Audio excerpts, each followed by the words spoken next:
Halo, selamat berjumpa lagi. Saya Dr. Darmawan, spesialis kedokteran jiwa atau dikenal juga sebagai psikiater. Kali ini saya akan membawakan tentang gangguan tidur yang dikarenakan gangguan kecemasan.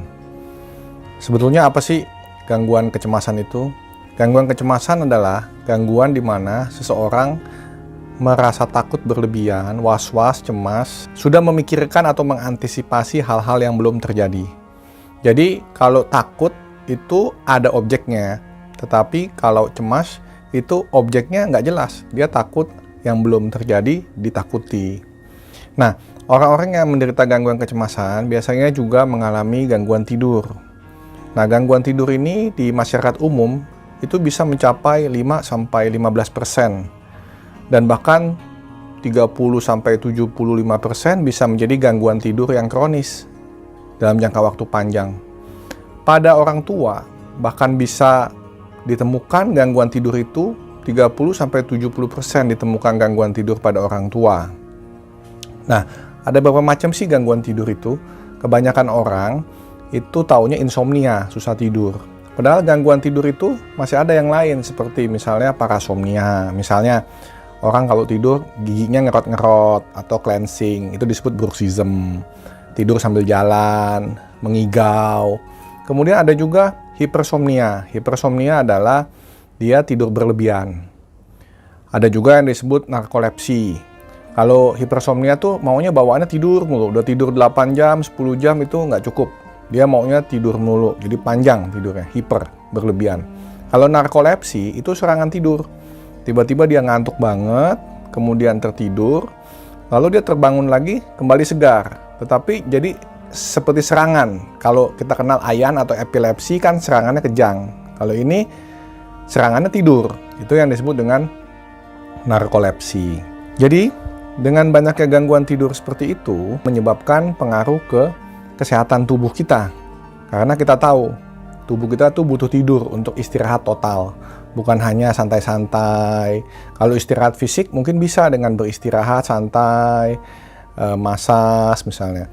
Tetapi kalau istirahat otak itu butuh tidur, dan juga tidur bersifat restorasi, yaitu membangun sel-sel yang rusak, memperbaiki sel-sel yang rusak. Ada growth hormone dihasilkan kalau kita tidur yang cukup.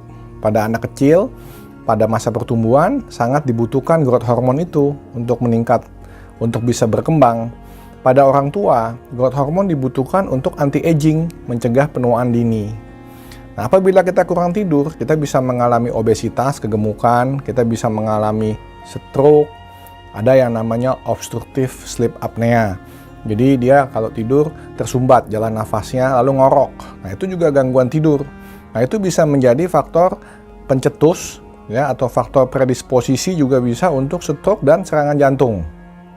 Nah, orang yang kurang tidur itu juga akan mengalami ketidakstabilan hormonal dan tekanan darah serta diabetes, memperberat diabetesnya. Jadi terjadi gangguan metabolik juga. Kemudian, apalagi kerugian dari kurang tidur?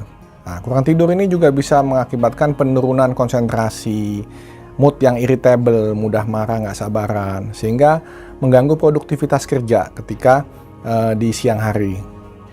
Apalagi kalau di siang hari masih suka ngantuk-ngantuk. Hal yang lain lagi, kecelakaan misalnya, itu juga kerugian yang sangat besar yang ditimbulkan karena kurang tidur. Nah, oleh sebab itu, kita harus sangat-sangat concern dengan kualitas tidur kita. Memang kalau tidur itu sesuai umur, kalau misalkan dia masih bayi, itu tidur bisa 18 jam. Kemudian SMP itu sekitar 10-12 jam. Kalau masih remaja ya. Kalau orang dewasa ya sekitar 7-8 jam. Kalau orang lansia ya mungkin sekitar 6-7 jam. Itu sudah cukup asalkan kualitas tidurnya bagus. Karena tidur itu ada arsitektur tidurnya. Jadi ada tidur dalam, ada tidur dangkal, ada tidur mimpi. Mimpi itu biasanya di fase rapid eye movement. Jadi ada fase non-rapid eye movement dan ada fase rapid eye movement. Nah, itu mengikuti irama biologis tubuh. Seperti misalnya kan kita tidur itu kan, kita kan makhluk siang. Jadi kita malam mesti tidur. Jadi jangan kita tidurnya pagi, dini hari, jam 2, jam 3 malam. Bangunnya siang. Nah, itu akan mengganggu arsitektur tidur yang tadi ada non-rapid eye movement dan rapid eye movement. Karena ada biological clock di dalam tubuh kita yang diatur di nukleus suprachiasmaticus di otak, lalu ke hipotalamus, dan dia akan mengatur irama tidur bangun kita. Nah, banyak orang menyepelekan gangguan tidur, kemudian dia minum obat tidur. Nah, obat tidur ini kalau diminum terus-menerus, kalau golongan benzodiazepin, itu bisa menyebabkan penurunan fungsi kognitif kalau diminum jangka panjang. Jadi dia lebih cepat terjadi penurunan, mungkin belum pikun. Kecuali dia punya bakat untuk pikun, nah baru dia bisa jadi pikun. Tetapi kalau misalkan dia nggak punya bakat jadi pikun, ya paling tidak terjadi penurunan fungsi, mulai lupa atau lemot atau lamban. Oleh sebab itu hati-hati sekali kita mesti tahu penyebab gangguan tidur ini apa. Karena bisa aja gangguan tidur karena kecemasan, gangguan tidur karena penyakit fisik lain, gangguan tidur karena dia mengkonsumsi obat-obatan yang menyebabkan efek sampingnya jadi nggak bisa tidur. Seperti yang paling sering ada satu macam obat flu yang mempunyai efek, dia bikin nggak bisa tidur. Satu juga ada obat darah tinggi yang mempunyai efek bikin nggak bisa tidur, jadi nggak boleh diminumnya malam hari atau sore hari. Nah, yang paling banyak lagi sekarang orang itu minum kopi sama teh, karena menjadi gaya hidup. Nah, minum kopi sore hari, malam hari, akibatnya menghambat rasa mengantuk di jam biologis kita. Oleh sebab itu, jangan sepelekan gangguan tidur itu. Nah, demikian juga gangguan cemas. Banyak orang gangguan cemas, itu dia langsung minum obat anti cemas. Nah, tadi seperti saya katakan, obat anti cemas atau obat tidur golongan benzodiazepin selain bisa menurunkan fungsi kognitif kalau jangka panjang, ada beberapa yang bisa menyebabkan ketergantungan. Memang tidak semua ketergantungan, tetapi ada beberapa yang ketergantungan, dan ini bahaya, susah kita untuk melepaskannya.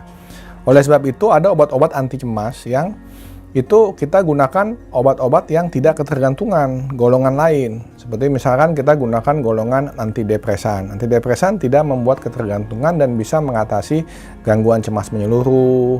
Dan kalau itu teratasi gangguan cemasnya, maka gangguan tidurnya pun akan teratasi. Di zaman saat COVID ini banyak sekali gangguan cemas karena COVID, karena takut tertular. Dan banyak yang takut untuk datang berobat. Sekarang kita di rumah sakit, di klinik, sudah menerapkan protokol kesehatan. Jangan takut untuk datang berobat karena kita sudah melakukan screening dan kita membuat jalur, dan juga kita sudah menyediakan semua alat bantu pelindung diri sehingga meminimalkan penularan. Ingat bahwa penularan terjadi karena 3 faktor, yaitu keganasan virus, jumlah virus yang banyak yang masuk ke tubuh, dan daya tahan tubuh kita. Kalau kita kurang tidur, daya tahan tubuh kita akan menurun. Tapi kalau misalkan kita daya tahan tubuhnya bisa dijaga baik, maka kita meminimalkan virus yang masuk ke dalam tubuh kita, insya Allah kita tidak akan tertular oleh virus corona. Dan tubuh kita bisa melawan itu.